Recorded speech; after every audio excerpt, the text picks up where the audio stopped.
Fiscalité immobilière. Mot étrange pour beaucoup de personnes. Beaucoup de personnes négligent la fiscalité, surtout avant leur premier achat. Beaucoup de gens subissent la fiscalité. Pourtant, un bon investisseur connaît sa fiscalité comme un bon artisan connaît ses outils. Il est important, il est crucial de maîtriser sa fiscalité dès son premier projet immobilier.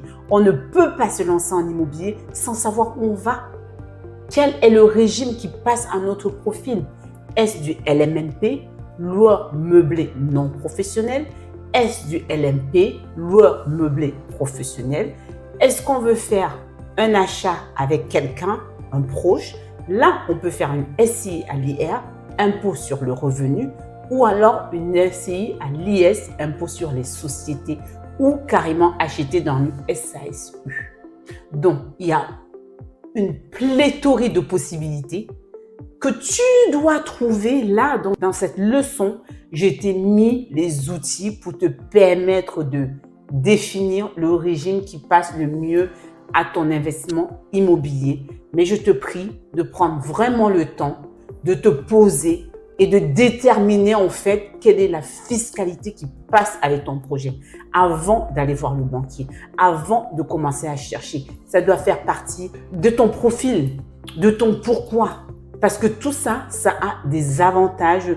Quels sont les avantages des différents régimes en fonction de ton revenu global, en fonction du montant des charges qui sont déductibles comme les travaux, les intérêts d'emprunt, des choses qui sont amortisables, ta stratégie patrimoniale, est-ce que c'est la transmission sur du long terme, est-ce que c'est du cash flow, en fonction de tous ces paramètres que tu mettras noir sur blanc et détermine quelle est ta stratégie d'investissement fiscal.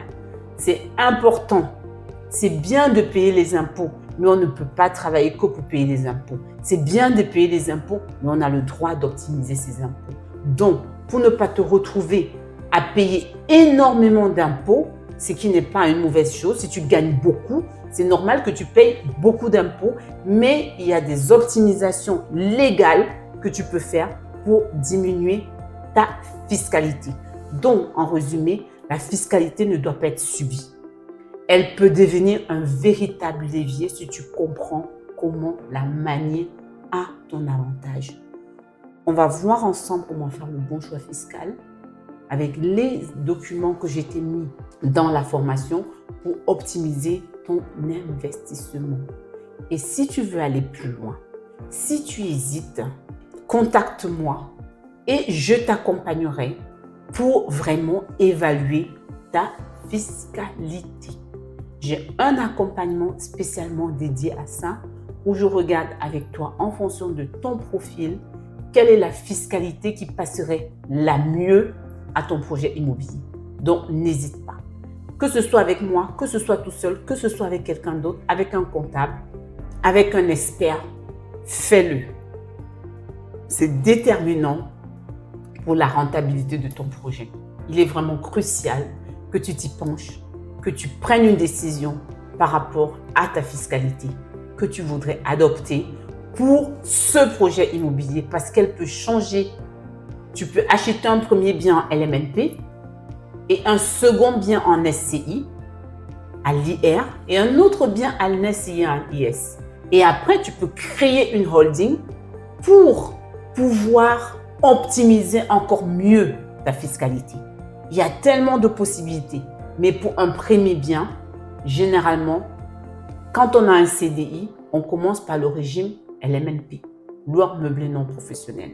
C'est un régime qui te permet de pouvoir déclarer en réel tes dépenses, de pouvoir faire tes amortissements et la seule condition, c'est qu'elle ne doit pas dépasser 23 000 € ou elle ne doit pas dépasser la moitié de tes revenus, sinon tu passes en LMP, loueur meublé professionnel, qui est une autre fiscalité encore. Donc, au lieu de passer en LMP, peut-être sur ton deuxième bien, tu peux déjà passer à la SCI à l'IS.